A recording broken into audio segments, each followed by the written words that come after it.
নমস্কাৰ স্বাগতম জনাইছো আপুনি চাই আছে সিটি 18 মই জয়ন্ত মাধৱ গোস্বামী আৰু মাত্ৰ দুদিনৰ পাছতে ওলাব অসমকে ধৰি 5খন ৰাজ্যৰ বিধানসভা নিৰ্বাচনৰ ফলাফল কিন্তু এনে ক্ষণত ধাৰাবাহিকভাৱে ষ্ট্ৰং ৰুমৰ সুপাথিলা স্বৰূপ উদঙাইছে বিৰোধীয়ে গোৱালপাৰাত সিসিটিভিৰ টেকনিচিয়ানৰ ভাওজুৰি ষ্ট্ৰং ৰুমত প্ৰৱেশ কৰিবলৈ চেষ্টা কৰিছিল দুজন আৰএছএছৰ এজেণ্টে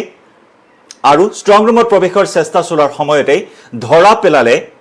কংগ্ৰেছ প্ৰাৰ্থীয়ে ষ্ট্ৰং ৰুমত প্ৰৱেশৰ চেষ্টা কৰাৰ অভিযোগ উত্থাপন কৰিছে দুগৰাকীকৈ কংগ্ৰেছ প্ৰাৰ্থীয়ে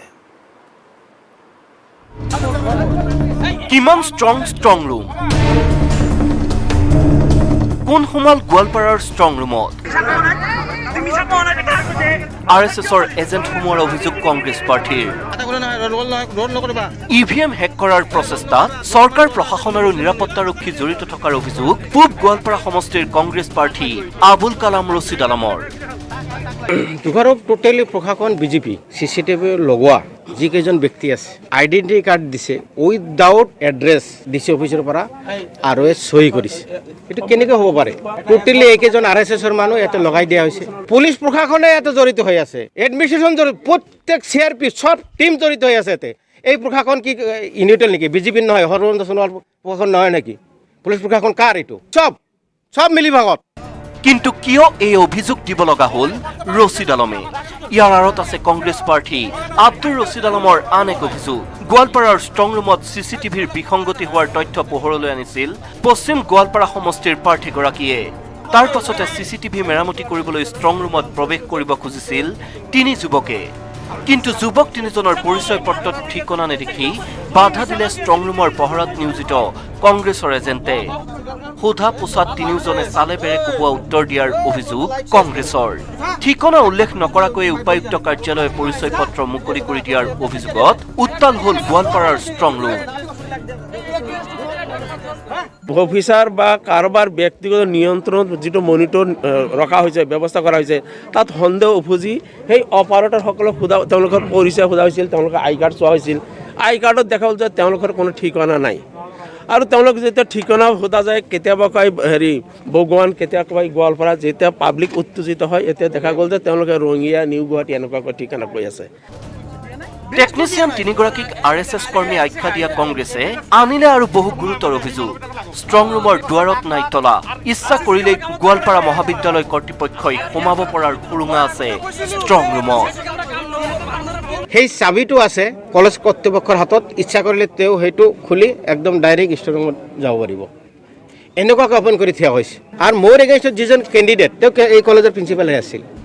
গোৱালপাৰাৰ দৰেই সৰু পথাৰৰ পহৰাৰ দায়িত্বত থকা একাংশই উদঙালে ষ্ট্ৰং ৰুমৰ উইক বেৰ ষ্ট্ৰং ৰুম উন্মুক্ত হৈ থকাৰ খবৰ প্ৰচাৰ হোৱাৰ পাছতে বুধবাৰে নিশা 1:30 বজাত সৰু পথাৰৰ ষ্ট্ৰং ৰুমত সৃষ্টি হ'ল উত্তপ্ত পৰিস্থিতিৰ মানুহ অলৰেডি যাব পাৰে নিশ্চয় পাৰিব আপোনাৰ সন্মুখতে আছে ওচৰত আমি সকলোকে খবৰ দিলোঁ মহানগৰীৰ মণিৰাম দেৱান ট্ৰেড চেণ্টাৰৰ ষ্ট্ৰং ৰুমৰ পাছত গোৱালপাৰা আৰু সৰু পথাৰৰ ষ্ট্ৰং ৰুমৰ ফোফলা স্বৰূপ পোহৰলৈ অহাৰ পাছতে হস্তম হৈছে আৰক্ষী বৃহস্পতিবাৰে অসম আৰক্ষীৰ বিশেষ সঞ্চালক প্ৰধান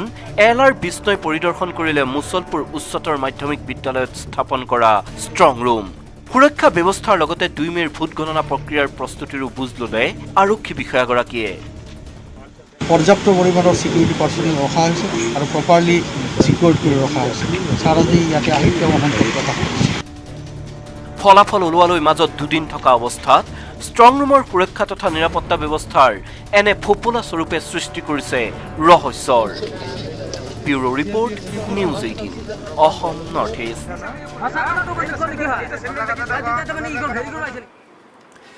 দুৰ্ভগীয়া সুমিলা ৰংহাংপীৰ নৃশংস আৰু জঘন্য হত্যাকাণ্ডই জোকাৰিছে ৰাজ্য দুৰ্ভগীয়া কিশোৰীগৰাকীৰ ঘৰত উপস্থিত হৈ পৰিয়ালক সমবেদনা জ্ঞাপন কৰিলে ন্যাসৰ অধ্যক্ষ ডক্টৰ সমুজ্জ্বল কুমাৰ ভট্টাচাৰ্য সহ 30 সংগঠনৰ প্ৰতিনিধিয়ে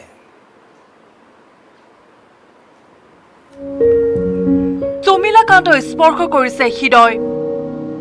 জীৱন পোহৰাবলৈ যোৱা সুমিলাই হেৰুৱালে জীৱন দুৰ্ভগীয়া সুমিলা ঘৰত সমুজ্জ্বল ভট্টাচাৰ্য পাহাৰীয়া দুৰ্গম পথ অতিক্ৰমী সোমবাৰে দুৰ্ভগীয়া সুমিলাৰ ৰং হাবি হাৰলাকা ঘৰত উপস্থিত হ'ল আছুৰ মুখ্য উপদেষ্টা সমুজ্জ্বল ভট্টাচাৰ্য সহ 30টা সংগঠনৰ প্ৰতিনিধি সুমিলা ৰঙাহাবিৰ যি বৰ্বৰ হত্যাকাণ্ড এই হত্যাকাণ্ডক আমি গৰিহণা দিছোঁ আৰু এটা জঘন্য হত্যাকাণ্ড এটা অক্ষমনীয় অপৰাধ আৰু এই ঘটনাৰ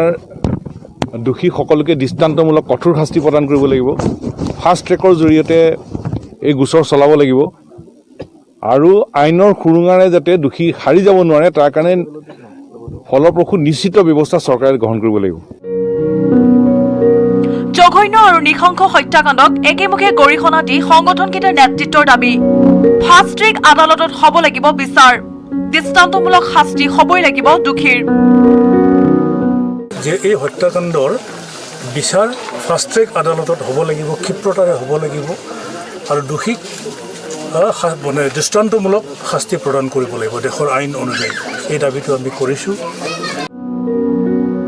চমিলা ৰংহাবিৰ সোঁৱৰণা দুৰ্গম অঞ্চলটোত এখন আৱাসিক বিদ্যালয় স্থাপনৰ বাবে চৰকাৰৰ ওচৰতো দাবী উত্থাপন কৰিব সংগঠনটোৱে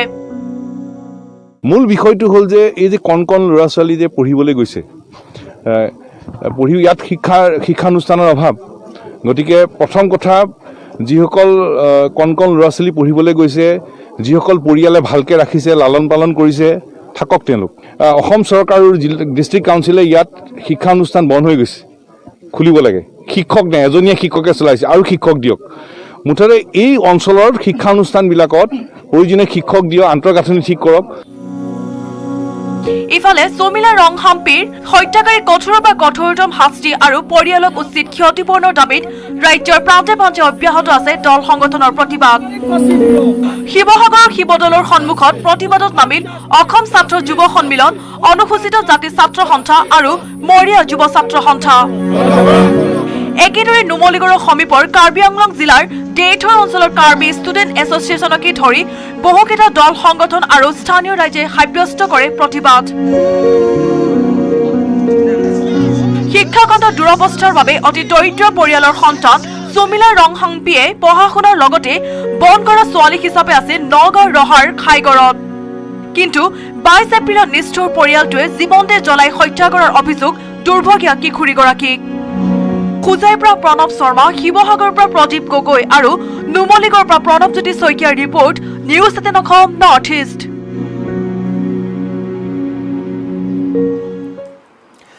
নৈশ সান্ধ্যায়নৰ মাজতে মহানগৰ আৰক্ষীক চেলেঞ্জ দি জালত পৰিল এটা গভাইট চোৰ খুদ ডিজিপিৰ কাৰ্যালয়ৰ সন্মুখত থকা এটিএম লুটৰ চেষ্টা কৰি আৰক্ষীৰ জালত পৰিল চোৰ আৰক্ষীয়ে জব্দ কৰিলে এখন বিলাসী বাহন এফালে সান্ধ্য আইন আনফালে মহানগৰ আৰক্ষীক চোৰৰ চেলেঞ্জ আৰক্ষী সঞ্চালক প্ৰধানৰ কাৰ্যালয়ৰ সন্মুখত এটিএম লুটৰ চেষ্টা চোৰৰ এটিএম ভাঙি থকা অৱস্থাতে আৰক্ষীৰ জালত পৰিল এটিএম চোৰ কুলদীপ নাথক গ্ৰেপ্তাৰ কৰি আৰক্ষীয়ে জব্দ কৰিলে বিলাসী বাহন এটিএম চুৰিত ব্যৱহৃত বহু সামগ্ৰীও জব্দ কৰিলে আৰক্ষীয়ে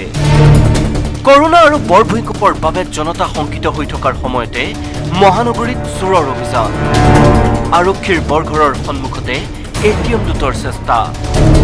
সান্ধ্য আইন আৰু ভূমিকম্পৰ ত্ৰাসৰ বাবে নিজম পৰিছে নিশাৰ মহানগৰী তাৰে সুযোগ লোৱাৰ চেষ্টা গভাইট চোৰৰ নিশা 10:30 বজাত অসম আৰক্ষীৰ মুখ্য কাৰ্যালয়ৰ গাতে লাগি থকা SBIৰ এটিএম লুটাৰ উদ্দেশ্যে সোমাল কুলদীপ নাথ নামৰ এই গভাইট চোৰটো হাতুৰি বটালেৰে এটিএম ভাঙিবলৈ চেষ্টা কৰাৰ সময়তে পল্টন বজাৰ আৰক্ষীয়ে হাতেলতে ধৰিলে কুলদীপ সহ 2 সহযোগী জব্দ কৰিলে বিলাসী বাহন সহ এটিএম লুটাত ব্যৱহাৰ কৰা বহু সা সৰঞ্জাম দুগুটো ভাগি থকা অৱস্থাত হাততে কৰা গৈছে লৈ যোৱা গৈছে ফোকাছ কৰা হৈছে আৰু জড়িত আৰু আচলতে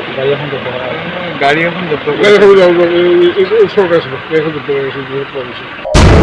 প্ৰশ্ন হয় অসম আৰক্ষীৰ সঞ্চালক প্ৰধানৰ কাৰ্যালয়ৰ পৰা মাত্ৰ 100 মিটাৰ দূৰত্বত থকা SBI এটিএমটোত কেনেকৈ সোমাল চোৰ সান্ধ্য আইন চলি থকাৰ সময়ত মহানগৰীত কেনেকৈ টহল দিব পাৰিলে চোৰৰ দলে সান্ধ্য আইন জাৰি কৰি সাধাৰণ লোকক ঘৰৰ বাহিৰ ওলোৱাত বাধা দিয়া আৰক্ষীয়ে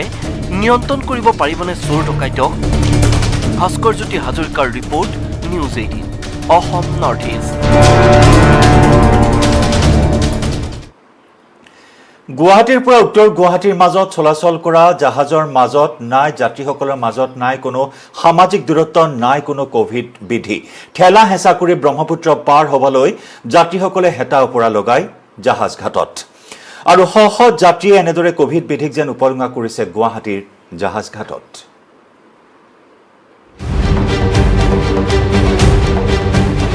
জাহাজত নাই কোনো সামাজিক দূৰত্ব নাই কোনো কোভিড বিধি কেৱল ঠেলা হেঁচা কৰি সকলোৱে জাহাজত যাত্ৰাৰ বাবে হেতা ওপৰা লগাইছে গুৱাহাটীৰ জাহাজ ঘাটৰ দৃশ্য এয়া কৰোনা মহামাৰীৰ ভয়াৱহতাক লৈ শংকিত নহয় কোনো কি যাত্ৰী কি জল পৰিবহণ বিভাগ সকলোৱে ভংগ কৰিছে কোভিড বিধি পাৰঘাটত নাই উষ্ণতা মাপক যন্ত্ৰ নাই চেনিটাইজাৰৰ ব্যৱস্থা গুৱাহাটীৰ পৰা উত্তৰ গুৱাহাটীলৈ যাতায়াত কৰা যাত্ৰীসকলে এনেদৰেই নিতৌ কৰি আছে যাতায়াত কেৱল দায়খৰা মন্তব্যৰে যাত্ৰীক দোষাৰোপ কৰে ঘাট কৰ্তৃপক্ষই কৰোনা ভয়াৱহতাৰ প্ৰতি লক্ষ্য ৰাখি সকলো ৰাজহুৱা স্থানতে সতৰ্কতা অৱলম্বন কৰা দেখা গৈছে কিন্তু ব্যতিক্ৰম গুৱাহাটী উত্তৰ গুৱাহাটী ফেৰীঘাট তিনিটাত ইয়াত কোভিড প্ৰট'কল পালন কৰা দেখা হোৱা নাই জাহাজ যাত্ৰীসকলক অধিক সংক্ৰমণৰ পৰা ৰক্ষা কৰিবলৈ জল পৰিবহণ বিভাগে উপযুক্ত ব্যৱস্থা ল'বনে উত্তৰ গুৱাহাটীৰ পৰা ৰন্তু বৈশ্যৰ report news 18 Assam north east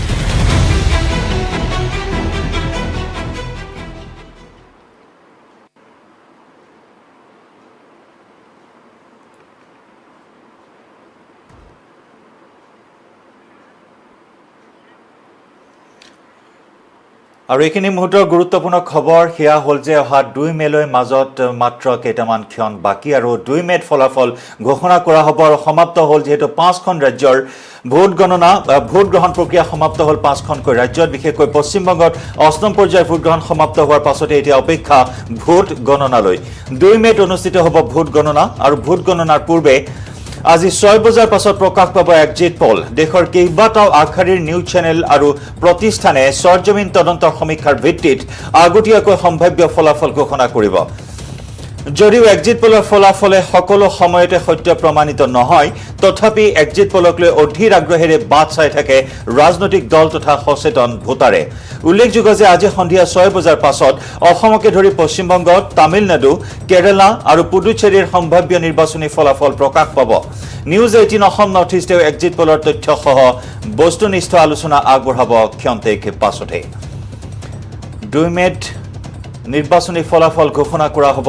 vote গণনাৰ পূৰ্বে 6 বজাৰ পাছত প্ৰকাশ পাব এক্সিট পল আজি 6 বজাৰ পাছত প্ৰকাশ পাব এক্সিট পল দেশৰ কেইবাটাও আগশাৰীৰ নিউজ চেনেল আৰু প্ৰতিষ্ঠানে সৰজমিন তদন্তৰ সমীক্ষাৰ ভিত্তিত আগতীয়াকৈ সম্ভাৱ্য ফলাফল ঘোষণা কৰিব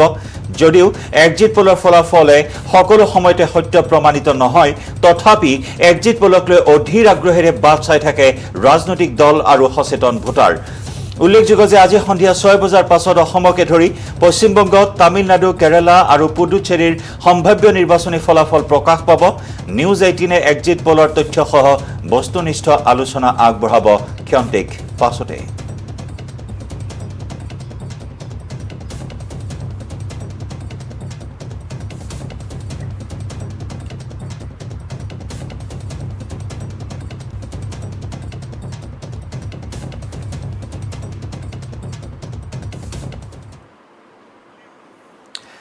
কৰোনা আৰু ভূমিকম্পৰ আতংকৰ মাজতে ৰঙিয়াত সংঘটিত হ'ল এক বিৰল ঘটনা ৰঙিয়াৰ এখন ব্যক্তিগত হাস্পতালত ধুবুৰীৰ এগৰাকী প্ৰসূতিয়ে জন্ম দিলে 4টাকৈ সন্তান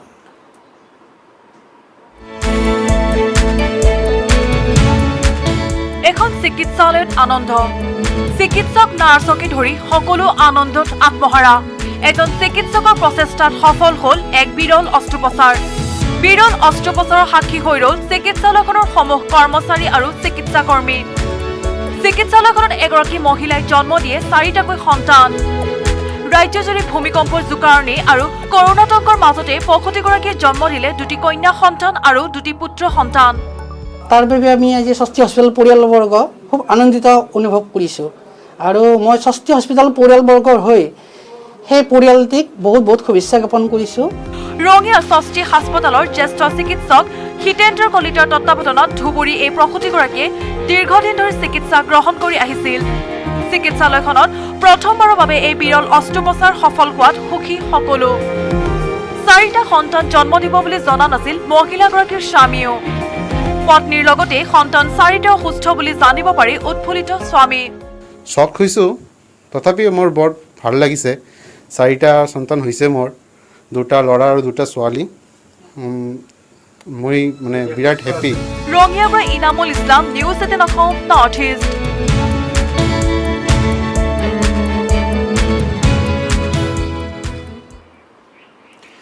প্ৰধানমন্ত্ৰী নৰেন্দ্ৰ মোদীৰ আত্মনিৰ্ভৰ ভাৰতৰ আহ্বান আৰু দেশৰ অৰ্থনীতি এই মুহূৰ্তত এক সন্ধিক্ষণত উপনীত হৈছে। নেটৱৰ্ক 18ৰ উদ্যোগত আৰু ITC দ্বাৰা প্ৰস্তুত কৰা স্বাভিমান ভাৰতত আমি আপোনালোকৰ সন্মুখলৈ লৈ আহিছো দেশৰ চুককোণৰ পৰা বিভিন্ন আত্মনিৰ্ভৰৰ কিছু অনবদ্য কাহিনী, সংগ্ৰাম আৰু অভিজ্ঞতাৰ এনে কিছুমান কাহিনী যিবোৰে ৰাষ্ট্ৰ হিচাপে ভাৰতবৰ্ষক এখন সুকীয়া দেশ হিচাপে পৰিচয় দিবলৈ সাহস দিছে। আজিৰ কাহিনী হৈছে পূজা মিশ্ৰৰ, যিগৰাকী IIM স্নাতক হৈও নিজৰ গাঁৱলৈ উভতি আহি সমাজৰ পিছপৰা শিশুসকলৰ বাবে আৰম্ভ কৰিছে এখন বিদ্যালয়।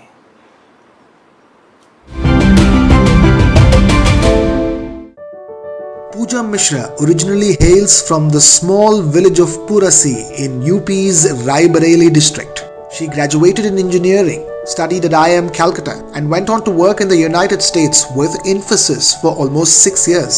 Eventually, she chose to come back and start a charitable English medium school in her own village.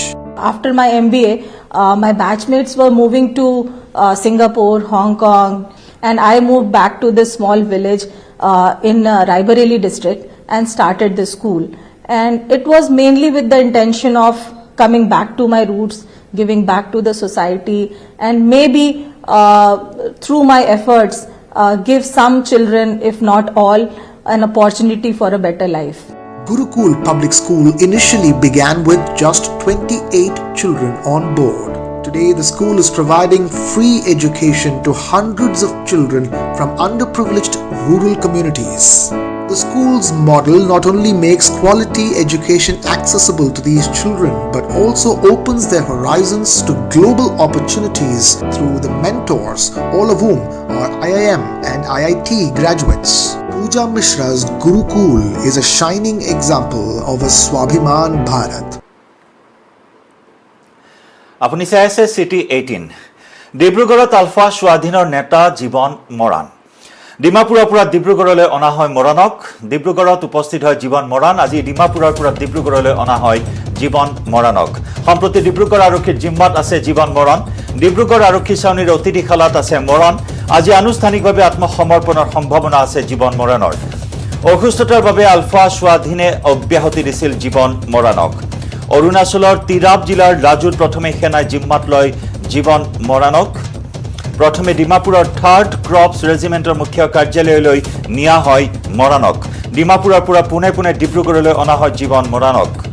আজি আনুষ্ঠানিকভাৱে জীৱন মৰাণে আত্মসমৰ্পণ কৰাৰ সম্ভাৱনা আছে। স্বাস্থ্যজনিত কাৰণত সংগঠনটোৰ পৰা অব্যাহতি দিয়া হৈছিল মৰাণক। আলফা স্বাধীনৰ বিত্তীয় সচিব পদত আছিল জীৱন মৰাণ। 25 এপ্ৰিলত আনুষ্ঠানিকভাৱে অব্যাহতি দিছিল জীৱন মৰাণক।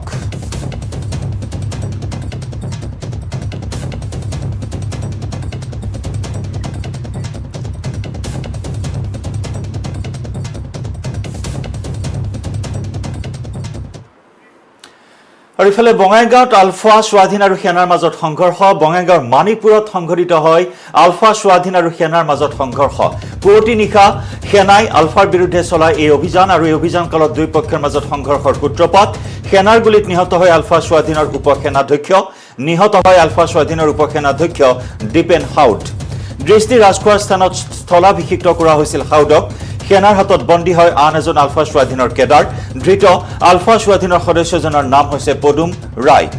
ঘটনাস্থলীৰ পৰা সেনাই উদ্ধাৰ কৰে 2টা পিষ্টল আৰু গ্ৰেনেড। পুৱতি নিশা সেনাই আলফা স্বাধীনৰ 2 সদস্যৰ বিৰুদ্ধে চলাইছিল অভিযান। নিশা মানিকপুৰৰ বেছিমাৰীৰ এঘৰত আশ্ৰয় লৈছিল 2 আলফা স্বাধীনৰ সদস্যই। আলফা স্বাধীনৰ সদস্যক আশ্ৰয় দিয়া ঘৰটোৰ গৰাকীকো ইতিমধ্যেই আটক কৰা হৈছে। ঘৰটোৰ গৰাকী কিশোৰ ৰায়ক আটক কৰা হৈছে। সোধা পোছাৰ বাবে আটক কৰে আৰক্ষীয়ে। বঙাইগাঁও জিলাৰ কিছুমান ঠাইত কিছুমান উগ্ৰপন্থামূলক কাৰ্যকলাপ চলি আছে আৰু কিছুমান এক্সটৰ্শ্যন নটিচ পাইছে কিছুমান মানুহে। আৰু ক'ৰবাত টকা কালেকশ্যনো হৈছে বুলি আমি শুনিছিলোঁ আৰু কালি এটা গোপন সূত্ৰৰ প্ৰমুখেদি বঙাইগাঁও আৰক্ষী এটা অপাৰেশ্যন চলায় সেই অপাৰেশ্যনত আমি এতিয়া ভেৰিফাই কৰি আছোঁ এটা এনকাউণ্টাৰ হয় পুলিচ বাহিনী যেতিয়া গৈছে তাত বেছিমাৰিত তেতিয়া পুলিচলৈ লক্ষ্য কৰি গুলি চলায় তাতে বাহৰ পাতি থকা উগ্ৰপন্থীয়ে আৰু তাৰ প্ৰত্যুত্তৰত পুলিচেও গুলি চলায় সেই অৱস্থাত দুজনক জীৱনতে ধৰা হৈছে আৰু এজন ক্ৰিটিকেলি ইনজিয়ৰ হৈছে তেওঁক চিভিল হস্পিটেললৈ পঠোৱা হৈছে অস্ত্ৰ শস্ত্ৰ দুটা পিষ্টল 21টা মোবাইল বিভিন্ন ধৰণৰ সিম কাৰ্ড টকা পইচা আৰু টৰ্চ গুলি গ্ৰেনেড ইত্যাদি ৰিকভাৰী আৰু ইফালে আলফা নেতা দীপেন হাউদৰ মৃত্যুক লৈ সৃষ্টি হৈছে ৰহস্যৰ আৰক্ষীৰ গুলিত নহয় আত্মহত্যা কৰিছে দীপেন হাউদে এই মুহূৰ্তৰ এটি গুৰুত্বপূৰ্ণ খবৰ আমি জনাইছো যেহেতু আমি জনাইছিলো যে সেনা আৰক্ষীৰ আৰু আলফা স্বাধীনৰ মাজত সংঘৰ্ষৰ পিছতেই সেনা আৰক্ষীৰ গুলিত নিহত হৈছিল দীপেন হাউদ কিন্তু দীপেন হাউদৰ মৃত্যুক লৈ ৰহস্যৰ সৃষ্টি হৈছে আৰক্ষীৰ গুলিত নহয় আত্মহত্যা কৰিছে দীপেন হাউদে নিজৰ পিস্তলেৰে গুলিয়াই আত্মহত্যা কৰে দীপেন হাউদে আত্মহত্যা কৰাৰ দাবী আশ্ৰয় দিয়া পৰিয়ালৰ ঘৰটো ঘেৰি আৰক্ষী আত্মসমৰ্পণৰ আহ্বান জনাইছিল আৰক্ষীৰ আহ্বানৰ বিপৰীতে নিজৰ মূৰত গুলিয়াই আত্মহত্যা কৰে দীপেন হাউদে আৰক্ষীয়ে গ্ৰেপ্তাৰ কৰিছে আলফা স্বাধীনৰ আন এজন সদস্যক ইতিমধ্যে আমি জনাইছো ধৃত আলফা স্বাধীনৰ সদস্যজনৰ নাম পদুম ৰায় আমাৰ ঘৰতলাচি কৰাৰ পিছত তাতে আৰক্ষী বাহিনী এজন মানুহে আমি কৈছে ইয়াত কাৰোবাৰ মানুহ আছে বুলি তাৰপিছত আমি দৰ্জা খুলিব কৈ আছে আৰু দৰ্জা খুলি এবাৰ এজন ওলাইছে এজন ওলাৰ পিছত আৰু এজনে নিজে হেৰি কৰিছে নিজে হত্যা কৰিছে আত্মহত্যা হৈছে আৰু এজনটো বাহিৰত ওলাই এজনটো হেৰি বাহিৰত আহিছে তাৰপিছত তেওঁলোকক ধৰি লৈ গৈছে তাৰপিছত মোৰ মোটাটোক আৰু তাক লৈ গৈছে ধৰি তাৰপিছত মই ঘৰত অহা নাছিলোঁ এতিয়াহে ঘৰত আহিছোঁ গুলী চালনা হোৱা নাছিল পিছত মানুহে কৈছে হেৰিটো ডেডবডিটো নিয়াৰ সময়ত 3টা গুলী চালনা হোৱা বুলি কৈছে কিন্তু সংঘৰ্ষ হোৱা নাছিল আলফা গুলা নাছিল আৰক্ষী আৰু ইফালে আৰক্ষী সঞ্চালক প্ৰধান ভাস্কৰজ্যোতি মহন্তই সম্বোধন কৰে এক সংবাদমেল আৰু এই সংবাদমেলত ভাস্কৰজ্যোতি মহন্তই দাবী কৰে যে বঙাইগাঁৱত আৰক্ষীৰ গুলীত নিহত হয় আলফা স্বাধীনৰ উপসেনাধ্যক্ষ দীপেন হাউদ আৰক্ষীৰ অভিযানত নিহত হয় দীপেন হাউদ পদুম ৰায় নামৰ আন এজন কেডাৰক গ্ৰেপ্তাৰ কৰাৰ কথা তেওঁ সংবাদমেলত উল্লেখ কৰে আনহাতে ONGCৰ অপহৃত ৰিতুল শইকীয়া সন্দৰ্ভতো আৰক্ষী সঞ্চালক প্ৰধানৰ প্ৰতিক্ৰিয়া নাগালেণ্ড আৰক্ষীক আৰু কন্যাক ইউনিয়নৰো আলফা স্বাধীনক সকিয়নি শীঘ্ৰেই ৰিতুল শইকীয়াক মুক্তি কৰি দিবলৈ সকিয়নি প্ৰদান ৰিতুল শইকীয়াক জীৱন্তে ঘূৰাই দিবলৈ সকিয়নি ভাল মানুহৰ দৰে সমাজত থাকিবলৈ আহ্বান মৰাণক ভাল মানুহৰ দৰে সমাজত জীয়াই থাকিবলৈ আহ্বান জীৱন মৰাণক আলফাক সহায় কৰি থাকিম বুলি আহিলে নহব নিৰ্বাচনী আয়োগৰ নিৰ্দেশনাৱলী মানি চলিবলৈ সকলোকে আহ্বান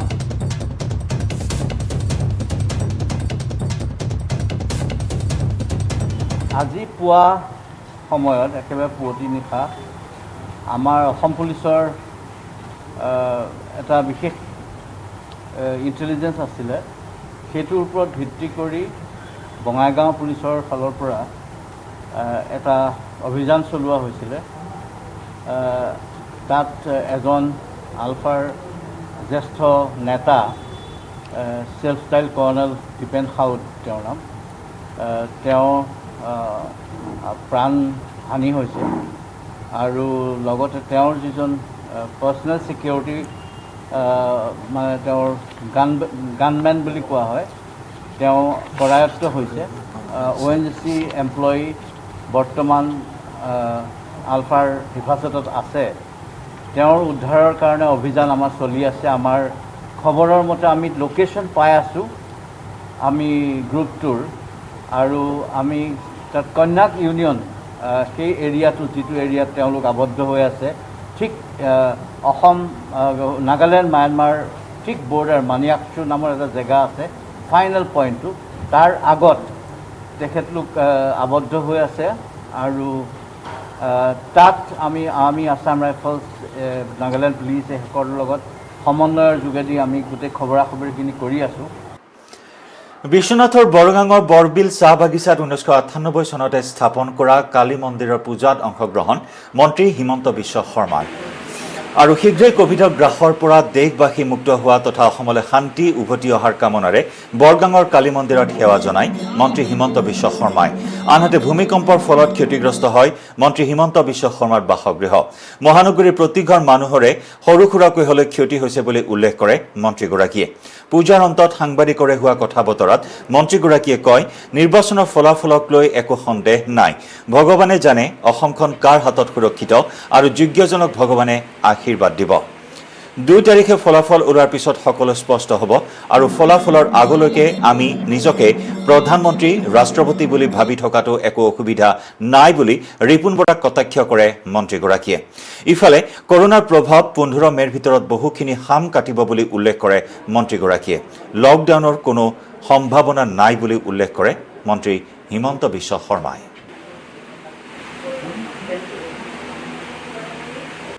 আজি আমাৰ যোৱাকালি ভূমিকম্প, ৰাতিও ভূমিকম্প, চাৰিওফালে কোভিড, তাৰ মাজত ৰাইজৰ কাৰণে আশাৰ বাতৰি আহক, অসমখন শান্তিৰ হওক আৰু সকলো মানুহে এটা নতুন পৰিৱেশ পাওক তাকে কামনা কৰি এই মন্দিৰত বহুত দিনৰ পৰা আহিবলগীয়া আছিল। আজি অলপ সময় উলিয়াই সেৱা কৰি গ'লোঁ। পৰহি কালি ৰাতিপুৱা ভূমিকম্পত এক প্ৰকাৰ ক'ব গ'লে গুৱাহাটীৰ সকলো মানুহৰ ঘৰতে কিবা নহয় কিবা অন্ততঃ কাপপ্লেট এযোৰ হ'লেও ভাঙিছে। কিন্তু ভগৱানক এইটোৱে আমি কৃতজ্ঞতা যে ইমান ডাঙৰ ভূমিকম্প হোৱাৰ পিছতো যি ধৰণে এটা ভবা যায় যে ইমান ক্ষয় ক্ষতি হ'ব, তেনেকুৱা ক্ষয় ক্ষতি হোৱা নাই। বিশেষকৈ ভূমিকম্পত মানুহৰ মৃত্যু হোৱা নাই। কাৰোবাৰ হাৰ্টৰ ষ্ট্ৰোক হৈ পিছত বেলেগ কথা, কিন্তু ভূমিকম্পত বিল্ডিং পৰি বা কিবা পৰি তেনেকৈ ডাইৰেক্টলি মানুহৰ মৃত্যু হোৱা নাই। মই ভাবোঁ যে নেদেখাজনৰ আশীৰ্বাদত আমি নিশ্চয় সকলো সুৰক্ষিত হৈ থাকিম। চিটি 18ৰ পৰৱৰ্তী অংশলৈ যোৱাৰ পূৰ্বে লৈছোঁ আন এটি বাণিজ্যিক বিৰতি।